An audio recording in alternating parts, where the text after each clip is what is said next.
السلام علیکم ورحمۃ اللہ وبرکاتہ۔ پیارے دوستو، مسجد نبوی کی تعمیر کیسے ہوئی؟ ہجرت کے بعد رسول اللہ صلی اللہ تعالیٰ علیہ وسلم نے سب سے پہلے ایک مسجد کی تعمیر فرمائی، جس کو آج مسجد نبوی کے نام سے جانا جاتا ہے۔ اس کے لیے وہی جگہ منتخب کی گئی تھی جہاں حضور صلی اللہ تعالیٰ علیہ وسلم کی اونٹنی بیٹھتی تھی۔ یہ زمین بنو نجار کے 2 یتیم بچوں کی تھی، جس کو آپ صلی اللہ تعالیٰ علیہ وسلم نے قیمت دے کر خرید لیا تھا۔ اس کی تعمیر میں صحابہ کرام رضی اللہ تعالیٰ عنہ کے ساتھ آپ بھی پتھر اٹھاتے تھے۔ صحابہ کرام جوش میں یہ اشعار پڑھتے تھے اور آپ بھی ان کے ساتھ آواز ملاتے اور پڑھتے۔ ترجمہ: اے اللہ، اصل اجرت تو آخرت کی اجرت ہے۔ اے اللہ، انصار و مہاجرین پر رحم فرما۔ یہ مسجد اسلام کی سادگی کی سچی تصویر تھی۔ اس مسجد کے 3 دروازے بنائے گئے تھے۔ دروازے کے دونوں پائے پتھر کے اور دیواریں کچی اینٹ اور گارے کی بنائی گئی تھی۔ ستون کھجور کے تنوں سے اور چھت کھجور کی شاخوں اور پتوں سے تیار کی گئی تھی۔ قلعے کی دیوار سے پچھلی دیوار تک 100 ہاتھ کی لمبائی تھی۔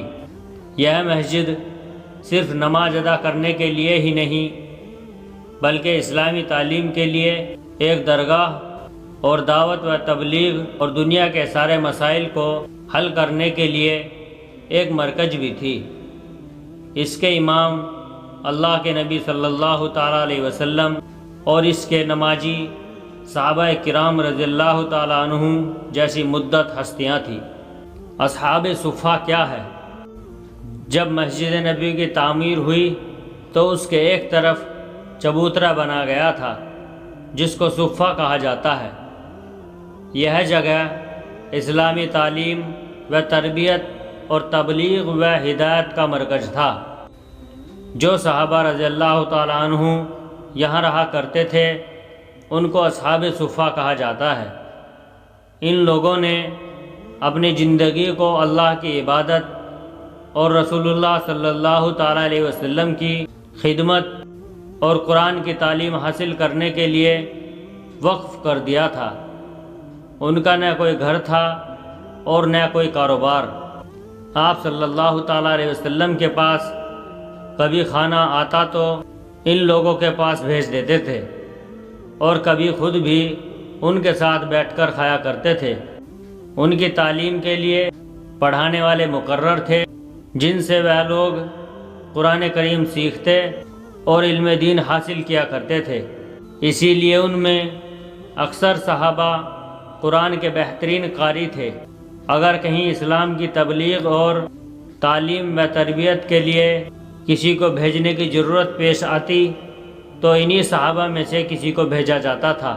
رسول اللہ صلی اللہ تعالیٰ علیہ وسلم کے جلیل القدر صحابی اور حدیث کو سب سے زیادہ روایت کرنے والے حضرت ابو ہریرہ رضی اللہ تعالیٰ عنہ بھی انہی اصحاب صفہ میں تھے۔ مسجد قباء کی تعمیر اور پہلا جمعہ۔ مدینہ منورہ سے تقریباً 3 میل کے فاصلے پر ایک چھوٹی سی بستی قباء ہے۔ یہاں انصار کے بہت سے خاندان آباد تھے اور کلثوم بن ہدم ان کے سردار تھے۔ ہجرت کے دوران آپ نے پہلے قباء میں قیام فرمایا اور کلثوم بن ہدم کے گھر مہمان ہوئے۔ رسول اللہ صلی اللہ تعالیٰ علیہ وسلم نے یہاں اپنے مبارک ہاتھوں سے ایک مسجد کی بنیاد ڈالی، جس کا نام مسجد قباء ہے۔ مسجد کی تعمیر میں صحابہ کے ساتھ ساتھ آپ صلی اللہ تعالیٰ علیہ وسلم خود بھی کام کرتے تھے اور بھاری بھاری پتھروں کو اٹھاتے تھے۔ یہی وہ مسجد ہے جس کی شان میں قرآن مجید میں ہے، یعنی اس مسجد کی بنیاد پہلے ہی دن سے پرہیزگاری پر رکھی گئی ہے، وہ اس بات کی زیادہ مستحق ہے کہ آپ اس میں نماز کے لیے کھڑے ہوں۔ اس میں ایسے لوگ ہیں جن کو صفائی بہت پسند ہے اور اللہ پاک و صاف رہنے والوں کو دوست رکھتے ہیں۔ حضور صلی اللہ تعالیٰ علیہ وسلم نے یہاں 14 دن قیام فرمایا۔ 12 ربیع الاول سن 1 ہجری کو جمعہ کے دن روانہ ہوئے۔ بنی سالم کے گھروں تک پہنچے تھے کہ جمعہ کا وقت ہو گیا۔ آپ صلی اللہ تعالیٰ علیہ وسلم نے جمعہ کی نماز ادا فرمائی اور خطبہ دیا۔ یہ اسلام میں جمعہ کی پہلی نماز تھی۔ آپ کے ساتھ تقریباً 100 آدمی نماز میں شریک تھے۔ اللہ تعالیٰ ہمیں پیارے نبی صلی اللہ تعالیٰ علیہ وسلم کے بتائے گئے طریقوں پر چلنے کی توفیق عطا فرمائے، آمین۔ پیارے دوستو، ویڈیو اگر اچھی لگی ہو تو ویڈیو کو لائک اور شیئر کریں اور ہمارے چینل اسلام میں نور کو ضرور سبسکرائب کر لیں۔ السلام علیکم ورحمۃ اللہ وبرکاتہ۔